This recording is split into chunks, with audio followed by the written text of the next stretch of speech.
Welcome to the Core Truth. This is Peter Hernandez, your host, and today I have Niko Čejić with me. Niko, welcome to the Core Truth. Thank you for having me, Peter. It's really This great is to have exciting. you. No, it's super exciting for me as well.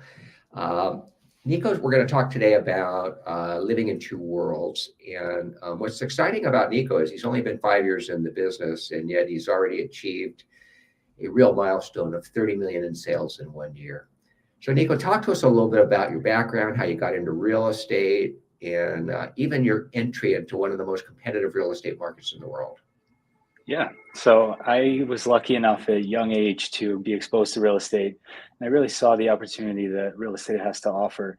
I was 16 when I purchased the first property with my mom. And at that point, I had no idea about real estate or construction or anything.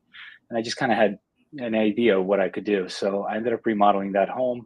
And I always said that real estate chose me, and that is true to many, many degrees, because I learned on YouTube and just different ways to figure things out.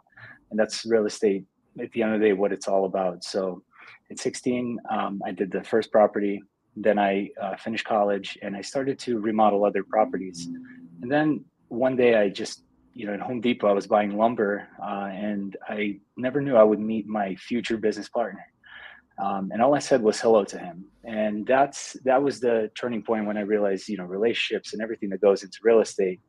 But at 19, I was remodeling homes, and then I ended up meeting him at Home Depot, and then he just made an intro to the Hamptons, and that was it. So he was here for 12 years, and he's still around, but he just needed a little bit of a different change of life pace. So that's where I came into the play, and he made an intro, and I took off from there. So when I moved to the Hamptons, all it took was a month to realize how beautiful this place is. I think it's interesting because most kids at 16, I can tell you, me, we're thinking about dating, we're thinking about, where's the next party, we're thinking about maybe college, going to school, and here you are already remodeling homes, hanging out at Home Depot. I mean, why do you think you had such a love for real estate? Well, actually, for me, it was a little different. I was an immigrant and I moved from Serbia at a young age. And I saw my mom work three different jobs, and we were still struggling to pay for home and just basic needs. So I saw the auction as an opportunity that I could buy and remodel, and not only live there for free, but for my mom not to have a 30-year mortgage that she would be paying two-thirds of her income.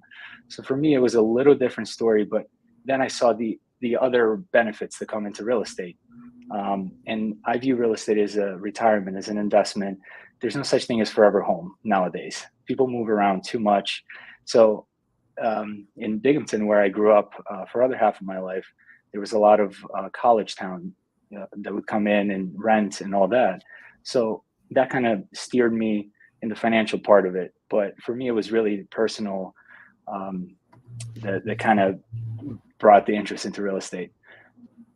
Well, entering real estate at a young age is difficult enough. I mean, when you enter the real estate, I think you were 22 years old when you actually entered the actual real estate brokerage thing. And most people at 22 years old, which is your sphere, aren't buying real estate yet. So you can appear really, really young, to people that would want to buy a home. And then you add on to that you're entering the Hamptons. So that's where the challenge came in. So when I moved here, I didn't know anybody. I didn't know anything. All I had was just excitement about real estate. And real estate is exciting. It shouldn't be scary. It shouldn't be anything other than exciting. The whole process is exciting if you go through it the right way. When I moved here with no knowledge, I stopped and thought, what do I have to offer to these people? Well, when I was 22, I didn't have a lot of knowledge. I didn't know the market. I didn't know anything about the local stuff. So all I had was time. And with the time, I just kind of I treated it as a long game. So how can I help people? How can I grow my roots in this community? Because when I moved here, I knew I wanted to be here for a while. There's just something about the Hamptons that chose me. And so I thought of all these other things that would spread the roots, not just to make a quick buck, because we see the rich and the famous lifestyle TV shows and reality TV shows and all that.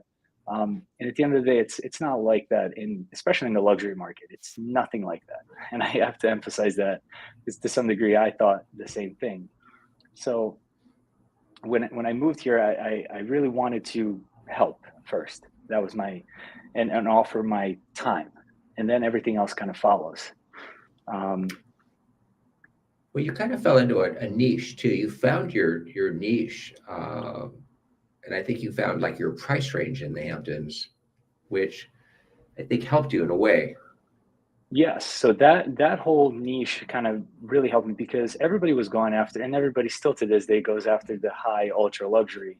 But I realized at a young age, like I said, I didn't have a lot to offer at the time as far as knowledge, but I did have different knowledge. I had the construction background. So a lot of homes are a tear down nowadays. So I can speak that language. I can provide information for people who need remodel. I can provide what's behind the wall because I've done it, myself. So with time and that knowledge, I found my niche in the 1 to 5 million. And not only that, I treat it as a long game. And I feel like a lot of young people get into the business and everybody wants to go for the 20 million, but all the real estate agents are going after it and nobody's taking care of the 1 to 5 and in the lower price points. Nobody's really diving deep into those, that part of the market, I guess. So Well, that's where it's my niche. interesting. Well, no, you're right, and it's interesting because I think when young people enter the business, and more young people are entering the business as a chosen profession. I mean, in the old days, it used to be like my acting career didn't go through, or I failed at previous businesses. I'll do real estate. People are now going into real estate because it's such a lucrative and it's such a great job and it's provides such great service that people are choosing that right out of college and they're studying to it. But when you're 22 and you're in a certain group in a sphere, to try to enter the $20 million sales price range is a fool's game. And I think, and I don't know if part of your strategy was this, but if you enter into the 1 to 5, I mean, my theory is you sell your way into the higher marketplace. You don't just enter and say, here I am. Here I am. I'm Niko. Why isn't everybody, listing with me? You know what I mean? Yeah. But you can Yeah. work your First way, year. you can actually work your way up, I think. Yeah. And that's exactly what happened. My first year, I was sitting behind a computer and nothing was coming in. But as soon as I kind of realized, okay, if I take care of these tear downs and all these, cheaper homes, then the builder is going to build them. I'm going to continue that relationship and they're going to turn into 5 million. And then that 5 is going to grow to a 7. And then those referrals keep coming in. And after it really takes, I don't care who says what, but it really takes 3 to 4 years to really, start swimming as in real estate. The first 2 years are ruthless. And, once you get past through those, it starts to grow and it gets easier and it gets more fun and exciting.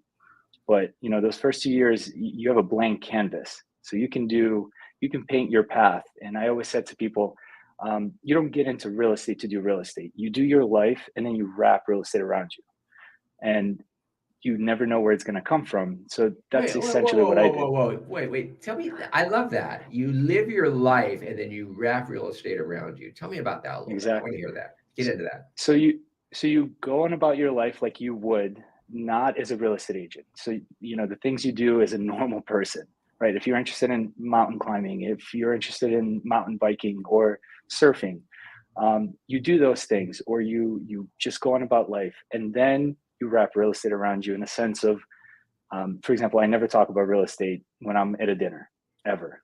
I let others, bring it up. I let others kind of, because the word is more powerful. But if I'm cold calling and I'm going after these leads, it's relationship in a luxury market. It's not, nobody's going to call you up and be like, I want you to list my $20 million home. But if you're doing, people want to work with similar people, right? Similar mindset. So when I say like, do the things that interest you, and then real estate follows. So So you had that, pretty instant success. I mean, seriously. I mean, right. I love the story about Dottie Herman and her entry into the Hamptons. She had, I mean, here she is, a very, very successful broker out of Manhattan, New York, coming into the Hamptons, and she wasn't received with the warm welcome. and Right. yet she made You a know, huge success. And I know it's because it's so competitive and the market's territorial and protective, I would think. yeah. And you know what, Peter? People still talk about Dottie to this day, even though, she's living her best life in Florida and she deserves it. But people still have this engraved memory of Dottie, and she's built this amazing relationships. And I learned a lot from her. I wish she was around, a little more when I got into the business, but people still talk about her a lot. She created a culture and all that. So the title of this call is We Live in Two Different Worlds, or we live in two worlds, not different. Well, they are different. We live in two worlds. So talk to us a little bit what you meant by that. Yeah, so I have interns right now.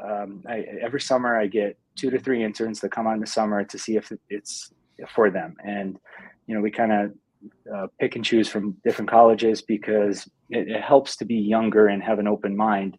But this all stemmed from that, and I realized that at a younger age, you don't really understand the power of building relationships. I wasn't fortunate when I moved to U.S. at a young age. I didn't have any connections to U.S. And then when I moved to the Hamptons, I knew nobody. So if you have those younger relationships and you maintain them, those are what business kind of it generates from. And then I noticed what they go and post on Instagram, and it's completely different side of it. So in person, they're such a different way, and then on Instagram they perceive to be a different person, and they're not authentic. And I use Instagram as more of a I meet somebody in person, and then I bring them onto the platform just to essentially host them and entertain them, just to keep stay on top of their mind. Just so it's another form of keeping track of people, and also nowadays it can be a little stalkish, but to gather information, to see what they're interested in, to see if they're a good match, because sometimes some people are not meant to be together essentially.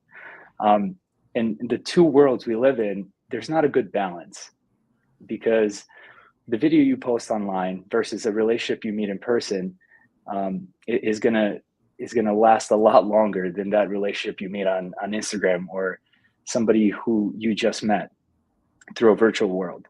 And the generation nowadays is I don't want to be insulting, but it's a little awkward when you see them interact in a bar, or like a dinner place, or public setting.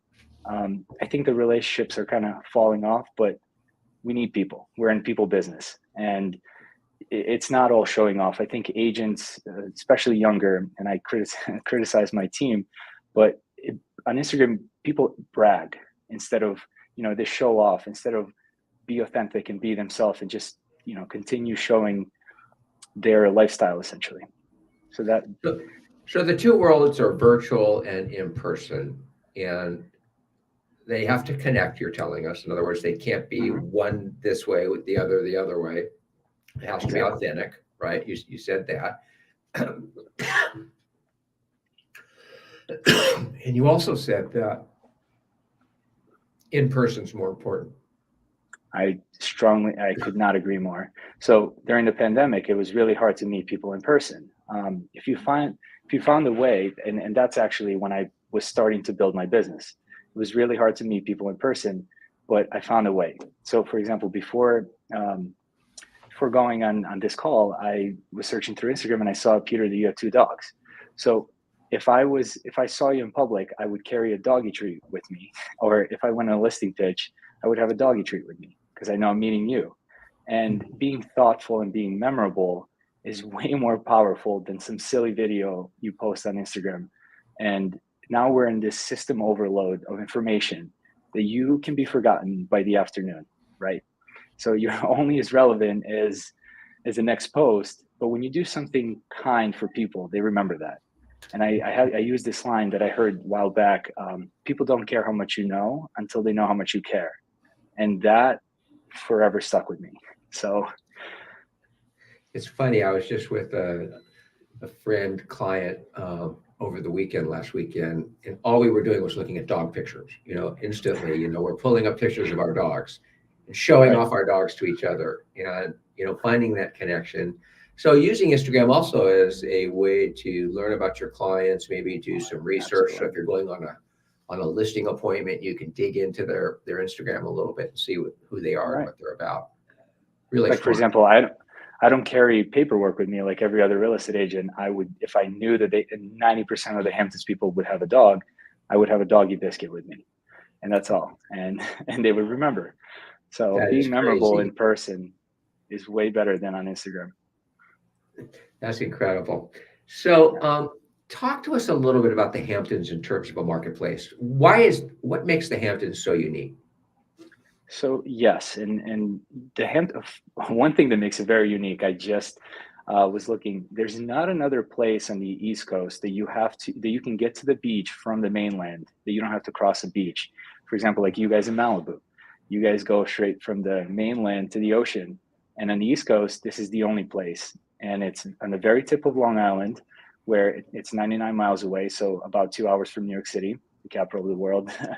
So the top 10% or the top 5%, that's where they spend their, off time. They come to connect to the nature. They come to kind of be stuck in time in this relaxed, easy pace of life world. And I call it Disneyland because once you come here, you lose track of time. A lot of artists come here to, think creatively or be connected to the nature. So the Hamptons is a special place. The lifestyle here is completely different. I've traveled a lot, and this is the closest thing to European lifestyle, I would say, on the East Coast. There's just, um, yeah, the best way to describe it, it's just stuck in time in the nature, and it's a beautiful place. And what's the price range of the homes there? I mean, what's the entry level, and what would you say the top of the market is? So I just did a circle. I wanted to know a stat. There's less than 1,000 homes in the market east of the canal. There's this whole thing about east and west of the canal. The Mhm. Hamptons kind of starts before the Shinnecock Canal, but the true Hamptons starts from Southampton to in East Hampton. Um, Mhm. and so the price point varies from right now it's 1 million to for an entry, and you're probably getting a 2 bedroom cottage, in a quarter of an acre, and you can go as far as 150 million. How far from the beach is that $1 million cottage? Yeah, about six, like I would say, 6 to 7 minute drive. That's It's pretty not nice. walkable. Yeah, It's pretty nice, right? Yeah, that's not yeah, bad. Okay, so one of the key parts of your business plan and what you do as an agent is you do what no one else does. Can you talk a little bit about what those yeah. things are and what you do? So when I moved here, I had to learn all these kind of things on the go. And one thing I noticed there was 3,000 agents, right? And if you do the math, there's less than 1,000 listings. How many people are running around with no listings or no buyers? So you really have to be different. And what makes you different makes you stronger. And I stand by that.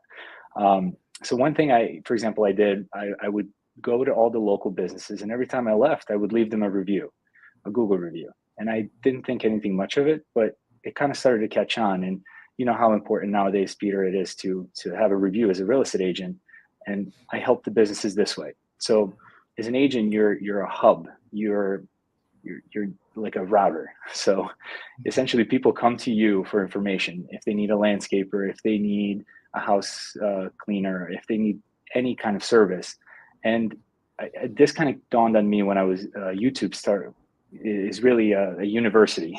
So you're informing people, but you're not informing them in real estate always. You're informing them and helping them in other ways, such as other services. And a power broker, a lot of people use this as a wrong term, but a power broker is a having ability to connect others.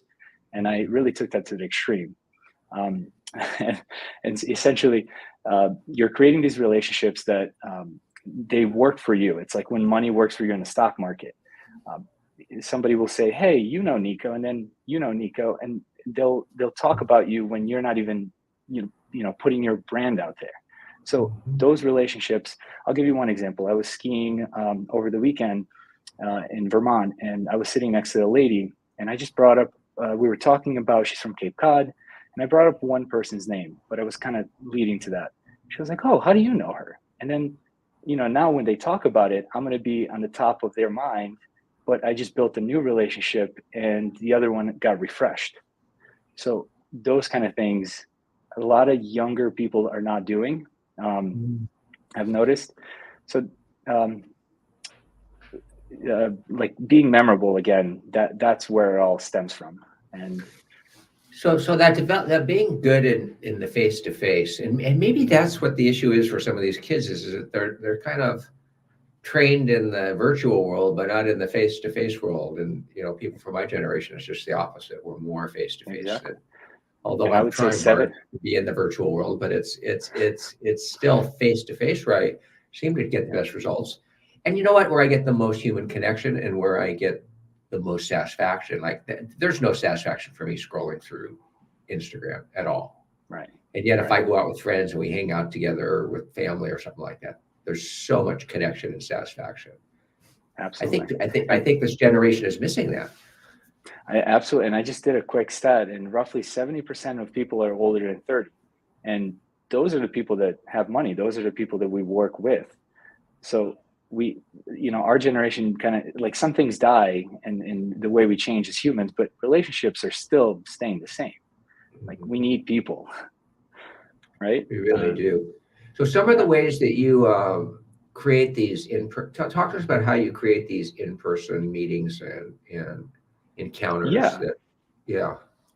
I mean, it borderline sounds a little stalkish at times, but it's almost like I pre-plan to be in the right place at the right time, right? So Mhm. if instead of calling a builder or trying to get in touch with a builder over email because everybody's so busy, there's so much going on. I would rather drop by his site every week and try to catch him a different time. And I created this no child left behind policy, right?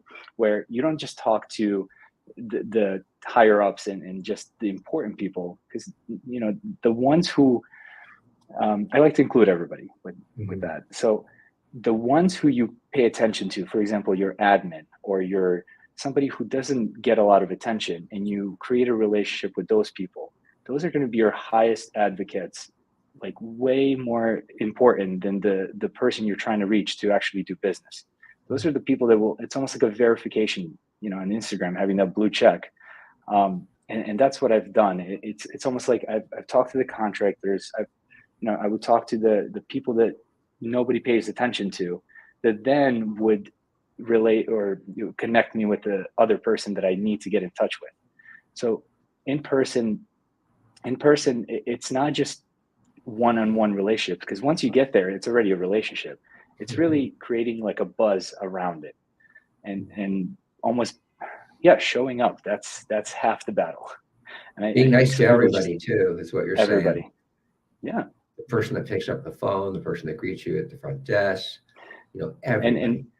and those relationships, like admins, for example, if you're nice to them, and they will drop everything for you. But if you're just demanding and requesting stuff, they're going to take their time. So It sounds like, even though your career and your business is taking off really quickly, and I'll be honest, in 52 years of watching agents come into the business and seeing how they do, you're right. 5 years is when you start to learn the business. 10 years is when you should be hitting your stride. It's like a right. startup. All overnight successes took 10 years, believe it or not. Right. I don't care if we're talking about Snapchat, Facebook. There's a lot of work behind the scenes. So Yeah. you're having a pretty quick trajectory, and your business is doing really, really well already. I mean, there's people that have been doing this business for a long time that haven't sold $33 million in real estate. Trust me, a ton of people. And yet, you're not going for the flash in the pan. You're going for the long game. So let's talk about that. I want to hear how you're playing the long game and what's your strategy there. So this one I have to give to Todd. So our regional manager on Long Island. Oh, I love kind of Todd. The most amazing soul. He is amazing. Yeah. Yeah. So one day after my first year, I won Rookie of the Year and everything was going great. He walked into the office. He was like, "Kid, you're crushing it." And I was a kid back then, still am, but different ways. So he walked in and he said, "Hey, I love that you are treating this as a career and not just a quick money and just a paycheck." And I didn't understand. It didn't dawn on me at 22, 23. I don't know what he's talking about. So I was sitting there thinking about, when you're in real estate, you can make a quick buck, but if you're going to misguide those clients, if you're going to misinform people, those are not going to turn into long-term relationships, because I hear every day at such a young age already how disappointed, a seller is with their agent, how disappointed a builder is with their agent because they didn't tell them all the information, because they told them to buy in a wrong time and all those things. I would rather not make a paycheck now and not misguide a client than in 2 years when I absolutely need it, or when it's a right time or something like that, and an opportunity shows. I would rather do it then, because that relationship is going to continue to build, and then it's almost like a slingshot. You sling off people and you get introduced to others, and your network kind of grows like a spider web, instead of you meeting individual people and then you having to build relationship with everybody. Because what you say it comes off like bragging in real estate, and every agent, I would say, is at fault of this, sometimes even me, and I catch myself. But if you're saying how valuable you are, that doesn't mean as much as somebody else saying it. So I want others to talk about me, like how I am building this, I guess, route of real estate. So Well, it that's sounds like doing the right thing is part of your plan for always doing the right thing is part of your plan always. for the long game. But when I think about it, I think about like how all the coaches are out there trying to teach us to convert and close. I've never thought of converting anybody or closing anyone in my entire career. I'm not trying to close you. Right. If you want to buy a house and you want to use me to help you buy one, and we go out there and we find the right house for you and you want to buy it, that's great. But I'm not thinking of Right. you like an object or like Right. a prey or something. Like I'm going to capture this person and close them. I mean, I've never thought that way in my entire life. I've never even thought of like studying how to do that, because that's not the person I want to be as a real estate agent. So how does that show up when you're not really converting and closing? Like it might mean it takes a year versus a week. It might mean a whole bunch of things. So tell us a little bit about that. Well, at first, when I was kind of desperate, not desperate, but when I was into the business, and I was kind of lucky to be able to sell a $3 million home as my first sale. But I realized that was all relationship, and real estate agents a lot of times will get this name that we're cocky or we're whatever. I don't think that's the case. I just think you built this confidence. You're kind of relaxed. So people can sense if you're desperate or if you're really chasing for the next deal or next paycheck. But if you're relaxed and calm, cool, composed, people feel comfortable around you. People will tell you more information, and especially the sellers. If you just listen, and if you listen 90% of the time and you talk 10%, you will win every single time, every listing. And that's kind of how I went about it. I not that I try to relate, but I understand people, and a lot of people, even if you don't, sometimes try to be open-minded, right? And sellers will give you all the information you need to know. Buyers sometimes they will hide some stuff, but if you're just a real person and you're not desperate sounding, those will convert. And that's where I say the career kind of begins. But the quick money, we do need to make enough money, and I know, like, we have to live and pay the bills. This is our job. The quick money, I've never gotten continuous business, right? That's where the difference is. And being around, so being involved in the community, go and volunteer to your local shelter and see how much business you will get from that. I joined Rotary at a very young age. I was probably younger, by the next older person was 30 years older than me. Wow. And all these people they loved that I was young and different creative mind, but I provided, time and creativity to them, and they kind of boosted me. They helped me. That's where the slingshot. I met so many people by just helping community, right? Do you feel like people have taken you under their wing, or they've just gone out of their way to help you? Are there people Absolutely. or clients in your life that you feel went out of their way to kind of give you a break? Absolutely. But Peter, when that happened? When they actually got to know me. If I just posted stuff on Instagram, that would have never happened. Never happened. No, it really started that people took me under their wing once they heard my story. once they, I hung out with them 3 or 4 times. Once I had dinner with them, hosted them in my house and stuff like that, but not over Instagram. That's No, where the difference is. I can't imagine relationships that deep being created. You know, a seasoned real estate agent will have, I don't know, anywhere from 3 to maybe, I'm going to say 5 clients that are serial, Absolutely. buyers and sellers. They just do a lot of business and can make up anywhere from 20 to 50% of your business. Are you starting to develop those kind of clients? Absolutely. And see, that happened after 2 years. Because in the Yeah. first year, I was kind of, you have to play it. You're on your tippy toes, right? You're kind of dancing around trying to find your path and your road, because everybody has a different path. Right. But once you settle into that, then those people, they're your advocates. You don't have to, you go to a bar or a restaurant and you're, talking to somebody. You don't even have to bring up real estate. And then so I had this rule when I first started in my calendar: every morning, meet 2 to 5 people. That after 2 years had to be changed to stay in touch with 2 to 5 people. And every day, that's how you built up those, good people that will take care of you and really, boost your business and your just overall career as far as, Yeah. lifestyle and everything. So to really have those kind of clients, you have to really, I think, provide excellent customer service. I mean, they give us the break, they take us under their wing, but we can't take it for granted or not show up and do a terrific job for them, or we'll lose them just as quickly. Talk to us a little bit about, let's conclude on this. Talk a little bit about your views on customer service.